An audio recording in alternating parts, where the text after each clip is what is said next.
Olá, sejam bem-vindos. Estamos iniciando o projeto Gente que Inspira, uma série de programas que vai contar a história de empresários de sucesso. E lembrar que hoje a gente está recebendo ele, que é diretor-geral da CESPAM, empresa especializada em gestão pública, Bernardo Barbosa. Muito obrigado, seja bem-vindo. Eu é que agradeço o convite e até fico imaginando onde foi que houve a inspiração dos meus amigos da TIM para achar que eu sou uma pessoa que inspira.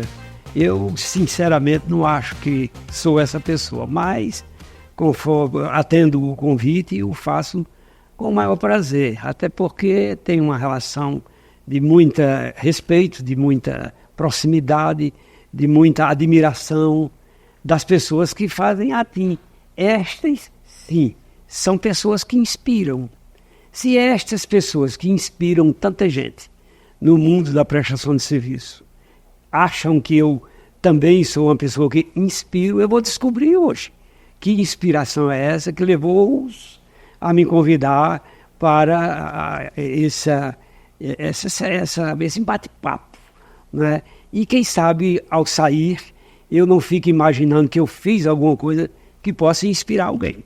Aliás, a gente inclusive tem plateia que vai lhe confirmar que o senhor realmente tem uma história de inspiração. A nossa plateia, durante a nossa entrevista, vai participar também, tirando algumas dúvidas. A plateia que é composta por colaboradores da TIM Contabilidade e também com os sócios. Queria já agradecer a presença da plateia também. Lembrar que daqui a pouco a gente traz as contribuições deles com as perguntas. Mas o senhor disse que não é uma pessoa que acha que inspira histórias. Mas aquela criança que veio lá do sítio Riacho da Palha, imaginava que seria dono de uma das empresas, uma das maiores empresas de gestão pública? Não imaginava, né? A vida é formada de muitas coisas que lhe surpreendem, né? Toda criança, quando acha de ocupar-se em alguma coisa em busca de uma sobrevivência, fica naturalmente sempre fazendo aquilo que lhe é oportunizado. De repente você descobre algum caminho que possa lhe dar uma realização profissional, lhe dar assim, uma tranquilidade na sobrevivência, lhe dá também uma forma de ser mais presente em todos os movimentos sociais, políticos, empresariais, educacionais. Isso sempre esteve na minha cabeça, não é? Quando eu era criança, ainda aos 6, 7 anos de idade, a minha casa já era uma escola, o externato Três Irmãs. Então, desde cedo que eu tive a oportunidade, sem ninguém me obrigar, não é? Porque hoje, com todo respeito a toda a sociedade que me vê nesse instante, um esforço muito grande dos pais para que as crianças frequentem as escolas, que prestem atenção, que tentem aprender, que mostre que a escola valeu a pena. Na minha época, não. Dentro de casa, eu já tive a oportunidade, ainda criança, de receber lições de português, de matemática, de história do Brasil, de geografia e etc.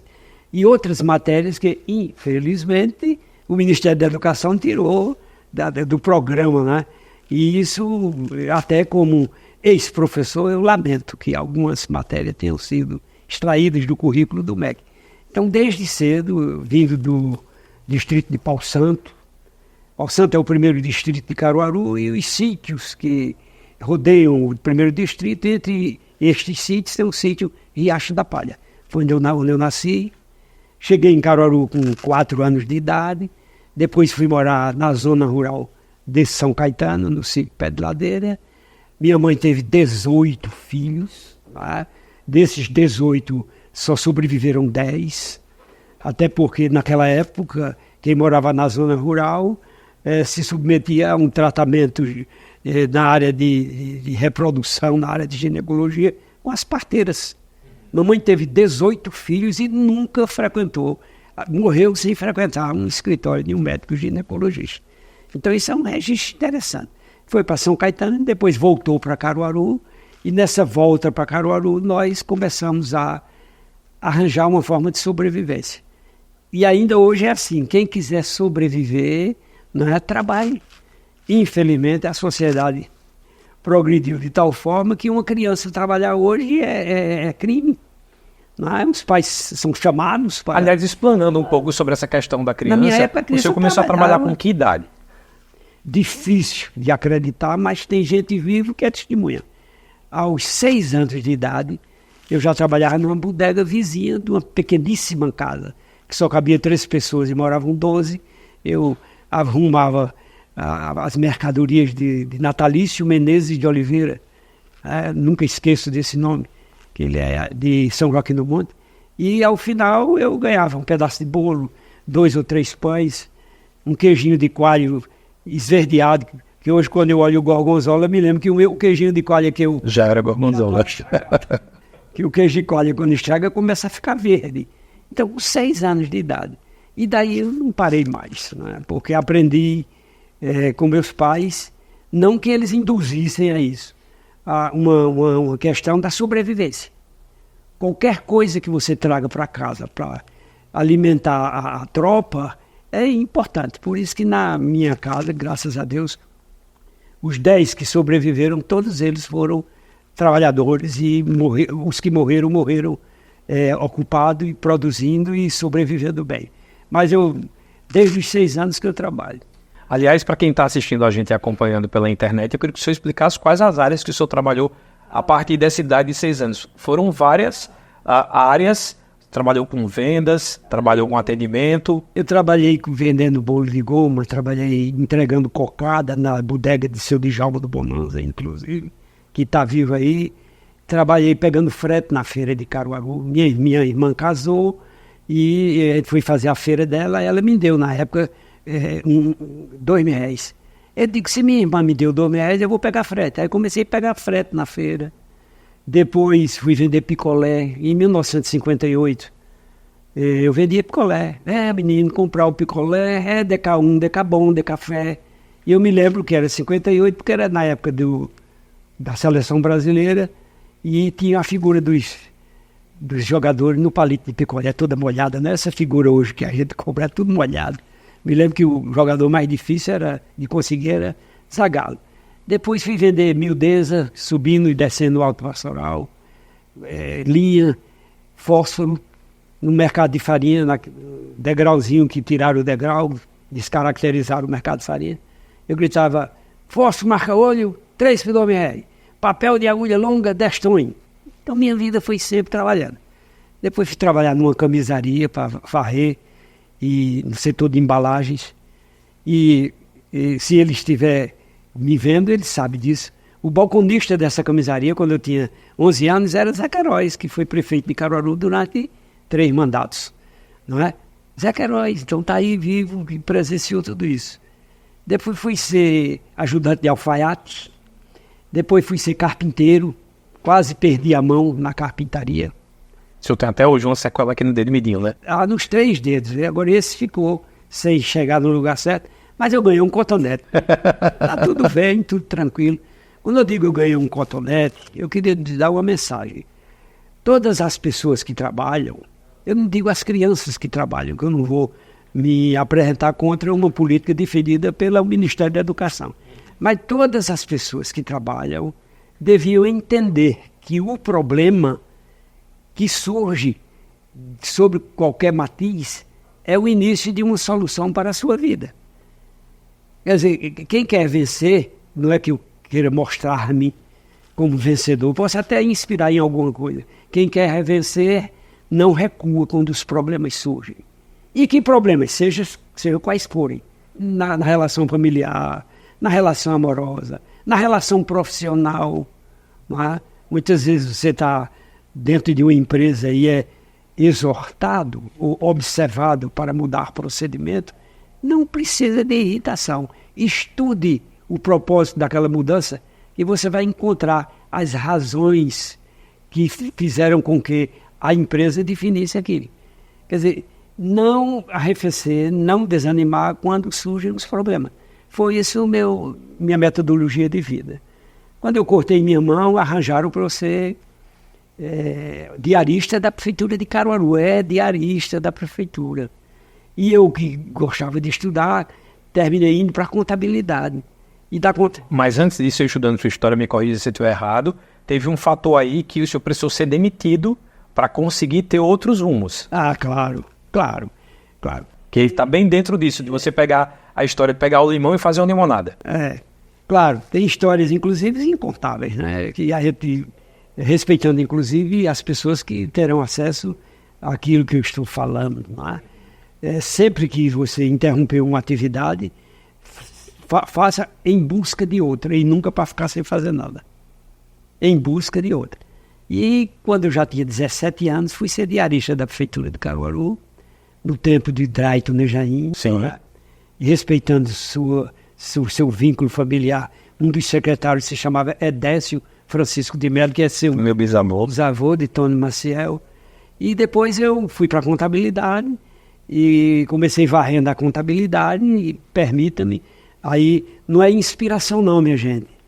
Não é desabafo não. É uma verdade, nem é amostração. Que na minha idade, eu estou com 77 anos, não precisa ser amostrado.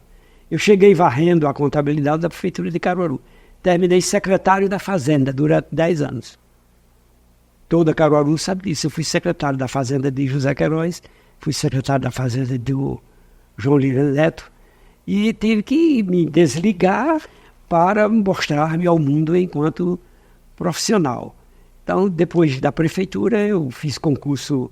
Aí, ó, concurso do Banco do Brasil. Estava mais do que afiado. Tirei uma nota fantástica. E fui reprovado em datilografia. Datilografia. Era para 60 toques durante 2 minutos, eu cheguei a 30. Então, fui reprovado. A nota em todas as matérias digna de respeito, mas fui reprovado em datilografia. Aí, nesse ínter, fiz concurso para o Ministério da Previdência Social, fui aprovado. Se eu estivesse na Previdência hoje, seria procurador da Previdência, do Ministério da Previdência. Do INSS, para ficar mais fácil das pessoas entenderem.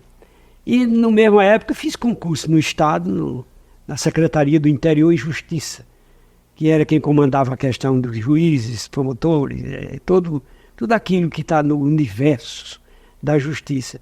E fui aprovado no Estado, então preferi ficar como funcionário no Estado. Isso de 1969 a 1975. Obviamente fazendo já aquilo que a gente chama de network. Os contatos dentro da gestão pública. Porque a experiência que eu obtive na Prefeitura de Caruaru, com alguns treinamentos que recebi, graças aos prefeitos da época, e no IBAN, Instituto Brasileiro de Administração Municipal, na Fundação Getúlio Vargas, tão festejada, que está lá no mesmo canto, lá na praia de Botafogo. Aí eu adquiri alguma expertise e o Estado me admitiu, sob concurso, para que eu assessore os prefeitos recém-eleitos dos municípios de Pernambuco. E eu vivia no mundo viajando. Viajei quase todos os municípios de Pernambuco. E nessas viagens, tornei-me conhecido. Fiz vestibular de Direito. Naquela época era vestibular mesmo, viu? Vestibular. E terminei o curso de Direito em 1977 e me desvinculei de toda a atividade de funcionário público e me lancei como profissional liberal, como estou até hoje. Aliás, esse é um momento que é interessante a gente pontuar. Muita gente trabalha, a gente estava até conversando aqui no off, a gente trabalha para passar no concurso e eu já ouvi muita frase de vou passar no concurso para não precisar fazer mais nada. Isso foi exatamente do caminho inverso. Estava com a vida garantida e não ficou parado, se desafiou, se transformando no empresário. A gente sabe que empresário no Brasil não é fácil. Queria saber o porquê dessa escolha, levando em consideração que a sua vida estava garantida. A cada dia uma nova história, a cada dia uma nova oportunidade, a cada dia uma nova ideia. E isso me fez... eu sou inquieto, já devem ter notado pela minha forma de falar. Eu tenho uma inquietude notável, bem notada, não é que eu seja notável.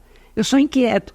Então, enquanto funcionário público, sendo conhecido no estado de Pernambuco, então eu me apresentei como profissional liberal e desde esse momento continuo sendo. Dirijo hoje o CESPAM, graças a Deus, por uma empresa que está já há 35 anos na praça, mas antes era Ética, Escritório Técnico de Contabilidade e Administração, que depois foi transformado no CESPAM. Hoje a gente atende alguns municípios de Pernambuco e isso nos informa, né, sem proferir nenhuma palavra, que tudo aquilo que a gente decidiu, desde de pegar frete na feira, desde vender picolé, desde vender linha, fósforo marca-olho e etc., todos os passos que a gente foi iluminado por Deus para tomar, que, digamos, deu certo. Hoje eu sou uma pessoa muito feliz e muito satisfeito com tudo aquilo que eu acertei e a capacidade de conviver com aquilo que eu errei. E as pessoas erram também. Nesse ínterim, vendo que a tecnologia não era presente, tá? Todas as contabilidades de todos os órgãos públicos, municípios, estados, entidade da administração indireta, era tudo feito em livro, tudo na mão. Na mão. A prefeitura tinha 17 livros. O que é que nós fizemos? Criamos a Livraria dos Municípios, que esteve presente com filial em Garanhuns, Caruaru, esteve presente durante 16 anos. Né? Encerrou suas atividades, por quê? Aí aquela história quebrou coisa nenhuma. Na época da tecnologia, o papel começou a desaparecer faz muito tempo. Faz muito tempo que o papel começou a desaparecer. Então a livraria perdeu o sentido. Então nós encerramos com a Livraria dos Municípios e ficamos só com a atividade da Ética e agora o CESPAM. E nesse ínterim também, né, convidado, eu tive a oportunidade de ser docente do Colégio Diocesano, do Colégio 7 de Setembro, salve o professor Rubem de Lima Barros, do Colégio Municipal, do Colégio CNC, na Rua Preta.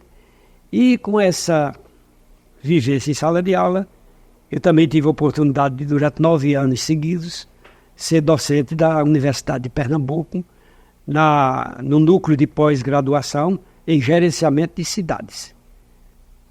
Que também sou graduado em gerenciamento de cidades pela Universidade de Pernambuco. Aliás, sua história inspira tanto, deixa muita gente curiosa, que a nossa plateia já tem a primeira pergunta. A gente vai convidar agora o Henrique, que é sócio aqui da Time Contabilidade, para fazer a primeira pergunta para o senhor. Bernardo, primeiramente um prazer gigantesco estarmos aqui nesse primeiro episódio do programa, desse projeto Gente que Inspira. Né? É uma oportunidade gigante aí para tantos jovens, futuros empresários, futuros empreendedores estarem ouvindo uma história tão inspiradora quanto a do senhor, que eu particularmente estou gostando muito. Já lhe conheço aqui de alguns encontros, né, na nossa empresa, e o senhor é uma prova viva de que o estudo, acima de tudo, mas que também só estudar não leva longe, mas a gente precisa ter a aplicação, a ação, a força de vontade de ser aguerrido, de trabalhar, de mostrar para que veio, né? Então isso para mim inspira muito, sabe? Esse comprometimento com o trabalho, com gerar empregos, com gerar resultados. Então eu queria fazer uma pergunta para o senhor ao longo de toda essa sua trajetória. A gente sabe que nem sempre tudo é bonitinho, nem tudo é fácil. Hoje tá tudo muito lindo, né?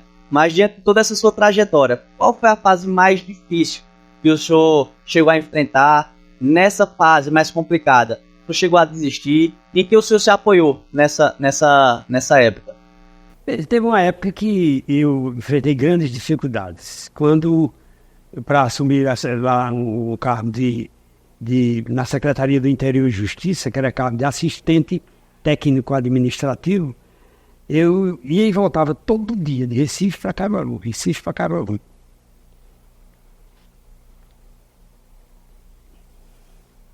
E minha mãe ia comigo para eu não dormir no volante. E ia ficar lá no Hotel União, ali, atrás da Assembleia Legislativa, que ainda hoje existe. Ela ia para não deixar eu cochilar. Então, na época, eu passei uns 4 anos funcionário da Secretaria do Interior, mais docente aqui em alguns colégios da cidade. Eu ia e voltava todo dia para Recife, num Fusquinha. Aí também foi que me encorajou de pedir desligamento como funcionário público do Estado e resolver definitivamente a minha vida como profissional liberal. Esse foi o momento mais difícil que me fez mudar. Eu não quero mais ser funcionário público, eu quero agora me lançar como um trabalhador privado, profissional privado, e fui atrás da clientela e, graças a Deus, fui bem recebido pelos que nos contrataram. Só mais uma dúvida, um detalhe importante. Isso foi quanto tempo o senhor passou nessa ida e vinda e que ano foi isso? De 1969 a 1975.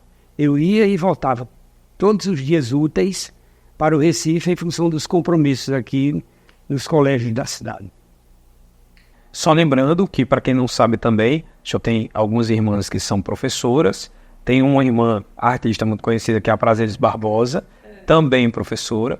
Eu queria saber o porquê o senhor não seguiu essa área, quer dizer, até seguiu a área de educação também em algum momento, mas primeiro, já reforçando a pergunta do Henrique, quando foi que o estudo lhe abriu novos universos para entender que conhecimento pode fazer toda a diferença no mercado de trabalho de uma forma geral, e também o porquê contabilidade, tendo em casa 3 irmãs, uma artista, muito ligada nessa coisa muito mais da fala, da comunicação. Queria que você explicasse um pouquinho.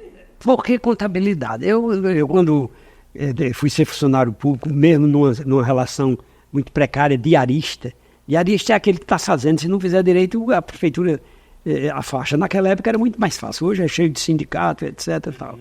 Então eu aprendi contabilidade pública. A grade curricular do MEC, para os cursos médios, exigia a contabilidade pública nos cursos técnicos de contabilidade, que hoje não existem mais. Hoje ou você termina o 2º grau e faz a curso superior de contabilidade para ser um contador, mas na época tinha escola técnica de comércio, Colégio Diocesano, Colégio 7 de Setembro, Colégio Municipal, Colégio CNC, depois excluíram o curso de técnico em contabilidade, ficando só o técnico de Você podia superior. escolher na época, se eu não me engano, magistério ou contabilidade, tinha também uma Também, questão. aí eu fui requisitado. Quem é que sabe alguma coisa, que eu nunca soube de tudo, e todo dia eu aprendo alguma coisa, eu não considero. Eu não aprendi ainda o que é débito e crédito nem saldo. Atenção, quem trabalha com contabilidade sabe. Quem não entende na sua completude débito, crédito e saldo, né, e imagina que é somente uma continha de diminuir ou de aumentar, está equivocado. É uma coisa muito mais profunda. Por isso que eu vivo ainda todo dia aprendendo. Principalmente agora que a tecnologia tomou conta das atividades humanas e tudo hoje responde a um normativo, né, criado pela alta tecnologia que precisa de informações dos órgãos públicos. Então eu aprendi contabilidade. Estou aprendendo contabilidade. Quem trabalha em contabilidade sabe que todo dia surge uma norma diferente que você tem que retreinar para poder aprender. E aprendendo, aplicar esse seu conhecimento naquela clientela que você atende. Não é? Então a minha ligação com contabilidade foi essa. E o direito foi que eu concluí, e ainda hoje é atual essa conclusão, que um contador que se preza tem que fazer o curso de direito. Porque hoje nós não estamos mais submetidos à inteligência do contador. Não, hoje é tudo decorrente de um normativo, oriundo das instâncias que trabalham essa questão de informação, de contabilidade pública e de contabilidade como um todo. Então, um contador hoje, até é uma sugestão para as pessoas que estão nos vendo. Se você for contador, faça o curso de direito. Porque aí você completa o seu saber. Porque um contador que não tem a capacidade de interpretar o normativo aplicado àquela atividade de contabilidade, ele vai ter dificuldade. E quem tem dificuldade naquilo que deve fazer, tem dificuldade no sobreviver. O senhor falou aí sobre as suas graduações, lembrando que o senhor é advogado, técnico em contabilidade, especialista em gerenciamento de cidades pela Universidade de Pernambuco, a UPE, também docente pós-graduado em gestão das cidades da SES UNITA, quer dizer, todo um currículo aí que é bem explicado e fica muito claro para a gente essa busca pelo conhecimento, por não se acomodar diante da das profissões, o senhor como contador, mas em todas as profissões, se a gente tiver essa consciência da importância de estar sempre aprendendo, buscando atualizações. Sempre atualizado, em qualquer profissão do mundo. Tem que estar sempre atualizado, porque a mutação ocorre todo dia. Você tem que estar sempre atualizado. Aquele que não se atualiza está colocando na lixeira tudo aquilo que aprendeu. Porque nada hoje é definitivo. Nada hoje é definitivo. E agora, mais ainda, quando nós estamos convivendo com a inteligência artificial, não é? Que é uma ferramenta concebida pelos humanos, porque a máquina não faz nada, a máquina está à disposição da inteligência dos humanos. E isso coloca em risco, inclusive, a capacidade criativa das pessoas que inspiraram, gente que inspira, que aprenderam, que ou aprende, na minha época, ou você aprendia ou não servia para o desiderato para o qual foi convidado. Hoje, com a inteligência artificial, mais ainda, você tem que aprender e aprender. Não obstante, você tem um mundo de ferramentas à sua disposição. Muita gente precisa saber o que é isso, não. Você abre no Google, aí o Google vai me dar toda a informação. Eu falei, só o Google, mas tem dezenas e dezenas de outras ferramentas. Aí as pessoas não querem aprender, porque se for preciso, eu chamo essa ou aquela outra ferramenta aqui do mundo da inteligência. Eis a questão. Os humanos estão sendo perigosos, isso que eu vou dizer, mas é uma opinião minha. Os humanos estão sendo derrotados pela tecnologia criada pelos humanos. Não foi alguém que desceu de alguma instância sobrenatural, não. O próprio homem criou caminhos e tecnologias que, se não tiver cuidado, os humanos vão ficar descaracterizados no universo profissional. Isso é uma ideia minha, pessoal. E olha que eu não sou cientista, eu não sou sociólogo, eu não sou uma pessoa que inspira, como vocês acharam que eu sou. Tem que aprender, inclusive a dominar a tecnologia. Não é dominar no sentido de subjugar a tecnologia. Dominar no sentido de conhecê-la e percorrer os caminhos que a tecnologia facilita para o cumprimento do seu desiderato profissional. Como a gente está chegando já perto aí do final do programa e a gente falou da Cespan no começo da empresa, eu queria saber como se desenhou. A Cespan já nasceu com essa ideia de ser uma empresa que iria gerenciar as empresas de prefeituras, por exemplo, a gestão pública, ou isso o mercado foi lhe apresentando e ela foi se moldando? O mercado me apresentou e nós fizemos um modelo. Cespan, veja, Centro de Estudos. A primeira coisa que eu entendi, Centro de Estudos, pesquisa. E que pesquisa? Não é aquela pesquisa de quem é que vai ser eleito e quem é que vai perder a eleição. Pesquisas no campo do direito financeiro, no campo do direito administrativo, no campo da contabilidade pública. Centro de Estudos, pesquisa e assessoria. Assessoria, que esse nome assessoria querem elitizar para consultoria, assessoria em administração municipal. Não é? E essa em administração municipal é o foco. Não obstante o Cespan atender outras instâncias dentro do universo da administração pública, mas a principal atividade da gente é a assessoria, consultoria na área da administração municipal. E temos um registro que talvez isso sirva de inspiração. Tá? Você ainda está achando que não inspira, certo? Não, tem uma coisa que serve de inspiração. Tá? Eu comecei a acreditar. Eu faço, por exemplo, eu sou responsável pelo orçamento, pelos planos plurianuais, pelas leis de diretrizes orçamentárias e pela contabilidade da Prefeitura de Caruaru há 44 anos. 44 anos. E os políticos não sempre respeitaram aquilo que o Cespan faz. E eu não vou citar nomes, vocês que são de Caruaru sabem quantos já marcaram presença com o titular do Executivo Municipal Absoluto, eleito pela população. Nós estamos há 44 anos. Talvez isso seja... Que segredo é esse? Que segredo é esse? Independência. Que segredo é esse? Resultados. Que segredo é esse? Disposição. Que segredo é esse? Não um protagonismo destacado, mas sempre marcar presença e sempre resolver os problemas que lhes são apresentados. Há 44 anos que nós estamos responsáveis pela contabilidade e pela toda gestão fiscal, tudo que é previsto na lei de responsabilidade fiscal, da Prefeitura de Caruaru. Eu estou falando de Caruaru porque estou em Caruaru, lá no ambiente da TIM, né, que eles acham que eu inspiro. Eu acho que eles é que são mestres em inspirar profissionais. Onde eu me incluo? Alguma coisa você se inspirou na TIM? Claro que sim. E nós conversamos desde o início, né, com o Alain, com a Deus, tá, né, sobre a TIM. Nós conversamos muito. Então, isso me dá uma vontade de continuar trabalhando. E, quem sabe, inspirando alguém. Eu dei o exemplo de Caruaru, mas a gente tem outros exemplos que podem ser destacados, mas basta o de Caruaru mesmo.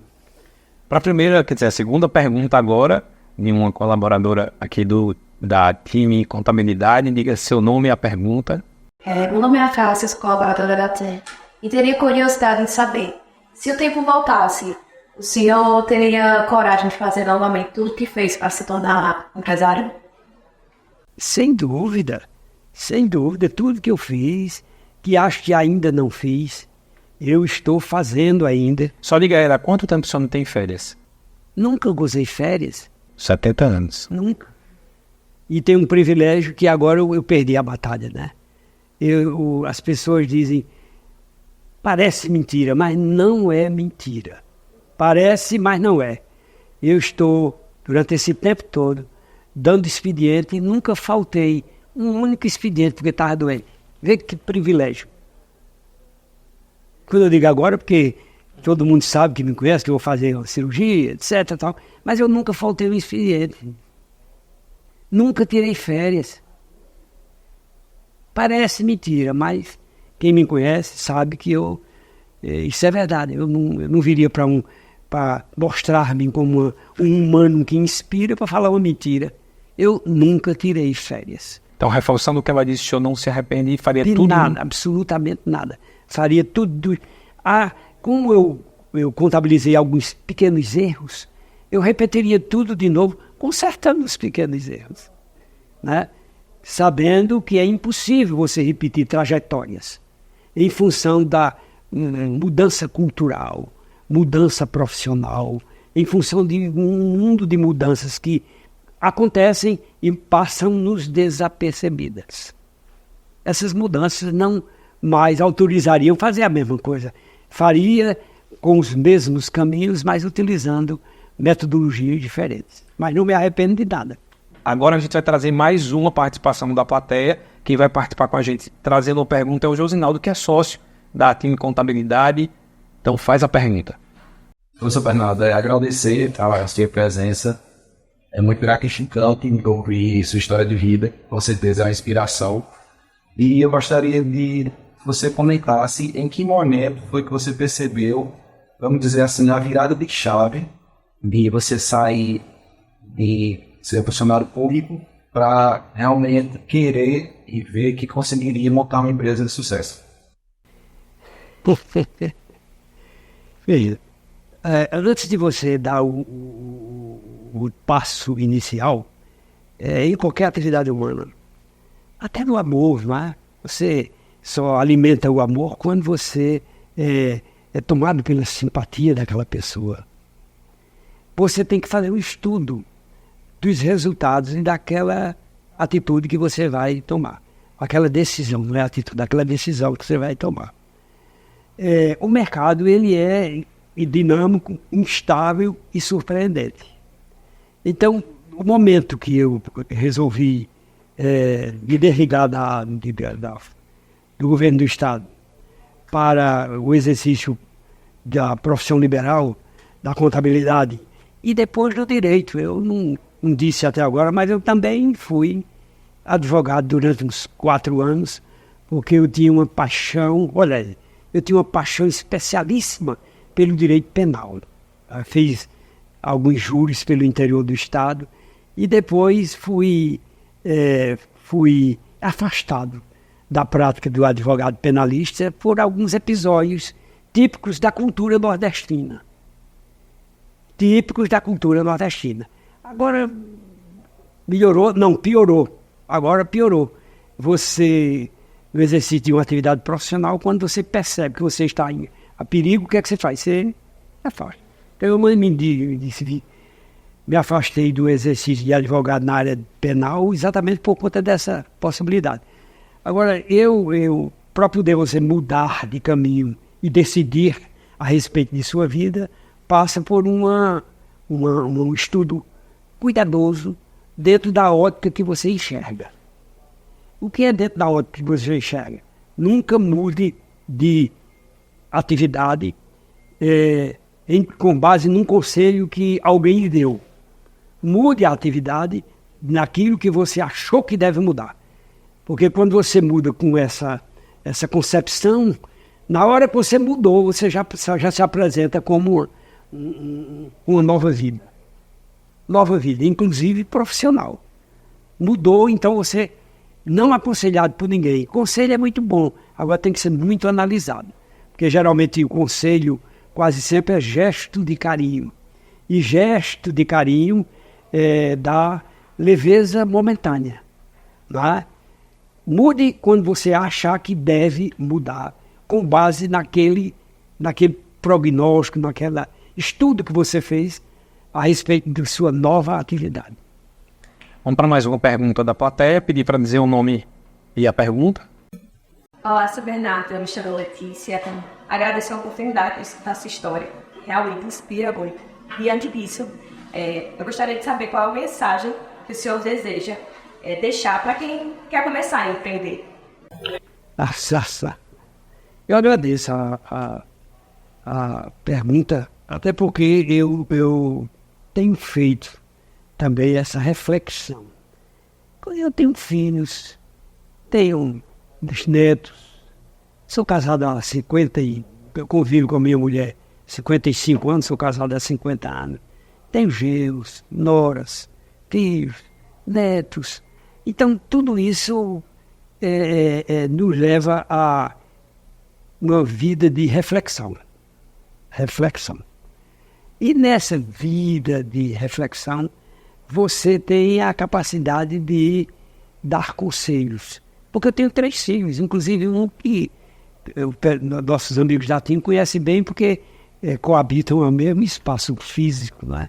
Então, qual é o conselho que você daria? O mesmo conselho que eu dou aos filhos. Nunca, repetir 3 vezes. Tudo que você fizer, faça bem feito. Repita, faça bem feito. Repita, faça bem feito. Não improvise em nada. Nem em atividade burocrática, que é o nosso caso, e nem muito menos em qualquer outra atividade. Não adianta improvisar. Faça bem feito. E não precisa você colocar em nenhuma divulgadora para entender que você fez bem feito. As pessoas que convivem com você sabem que aquilo que você faz é bem feito. Eu vou dar um exemplo pessoal e um exemplo que serve, permita-me a ousadia, inclusive para ti. O CESPAN tem em torno de 100 colaboradores. 100 colaboradores. Não é? A direção do CESPAN sabe dos 100 quem é que faz bem feito, quem é que não faz. Vou usar uma expressão bem moderna, bem utilizada. Sabe quem é escorregadio, faz que faz, mas não faz. Então, tudo que você fizer, faça bem feito e não requisite o reconhecimento dos seus superiores, porque esse reconhecimento virá naturalmente. Inclusive no momento que você menos espera. Tudo que você fizer, faça bem feito.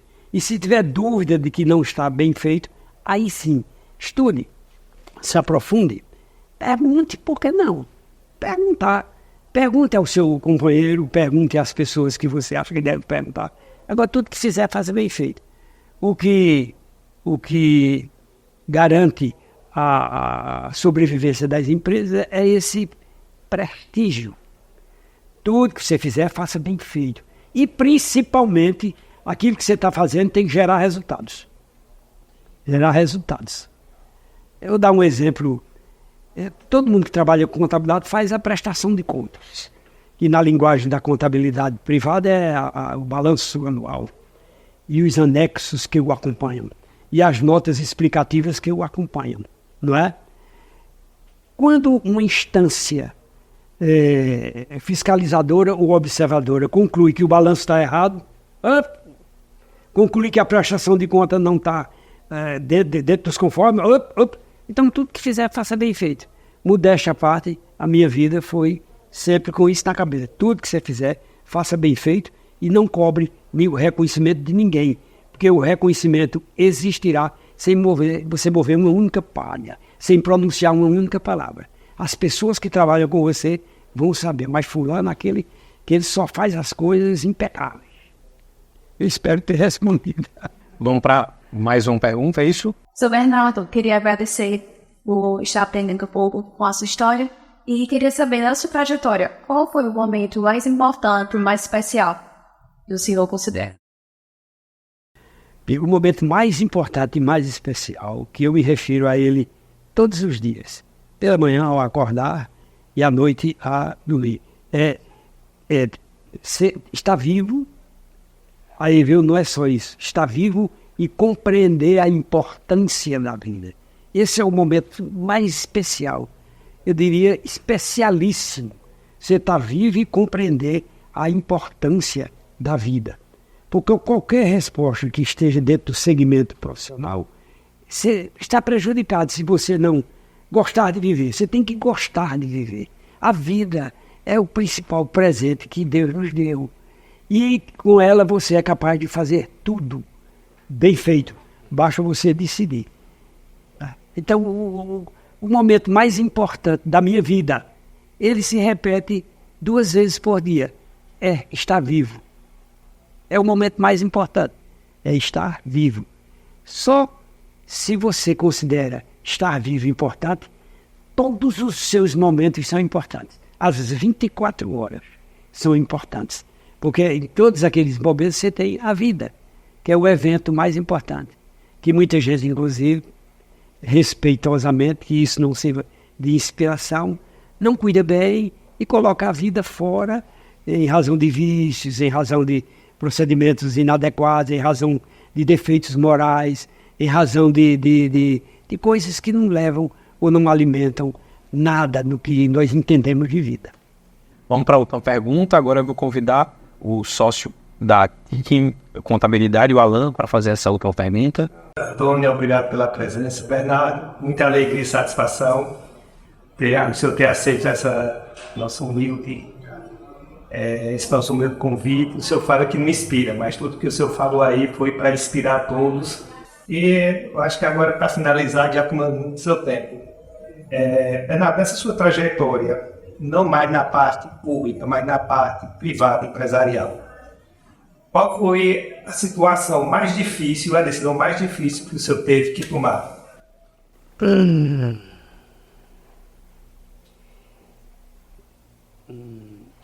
Eu estou criando coragem, não é? Quando você trabalha com o setor público, você fica sempre susceptível a questionamento. Quando eu digo setor público, eu digo na área de finanças públicas. Não é o setor, é a área de finanças públicas, que tem uma abrangência muito grande. E você fica sempre assim, preocupado com o que possa acontecer em razão daquela sua profissão. Qual foi o momento mais difícil? Vários, muitos. Tantos que se tornou comum. Tantos. Para mim é quando você tem que ir às instâncias judiciais justificar aquilo que foi feito dentro da mais absoluta correção, tanto profissional como de lançamento, e ter que explicar às pessoas que não entendem. Eu vou dar um exemplo. Posso dar esse exemplo? Determinado prefeito deixou de pagar as obrigações previdenciárias dos meses de dezembro e 13º, de recolher os tributos, uns descontados do servidor e outros decorrentes da obrigação patronal, obrigação do patrão, daí a expressão patronal. E um funcionário da prefeitura disse que não pagou porque o contador disse que não era para pagar. Aí eu tive que responder processo, o Ministério Público, né, converteu essa declaração em processo. Tá? Deu para entender. Tem nada a ver. Como é que um contador diz ao empresário, seu cliente, ou que o prefeito, que não pague a previdência? É impossível isso. Eu estou contando um fato. Eu tenho muitos fatos. Agora, isso é uma coisa tão comum que não mais abala a minha profissão. Qual é o momento mais difícil? É quando você é chamado para uma instância justificar aquilo que você não fez certo. Na primeira aula de contabilidade que a gente aprendeu, qual foi? Atos e fatos administrativos. O que é contabilidade? Ciência do patrimônio. O que é contabilidade? É a arte de controlar bens, direitos e obrigações avaliados em dinheiro. Tudo isso. O que é a ciência que estuda, pratica e registra todos os atos e fatos praticados pelo administrador, pelo empresário. Você é empresário da TIM, você é empresário. Então, o que é a contabilidade? Registra todos os atos e fatos praticados pelo empresário. Se o empresário fez alguma coisa que pode ser questionada, mas você não pode inventar e fazer diferente. Você registra exatamente aquilo que aconteceu.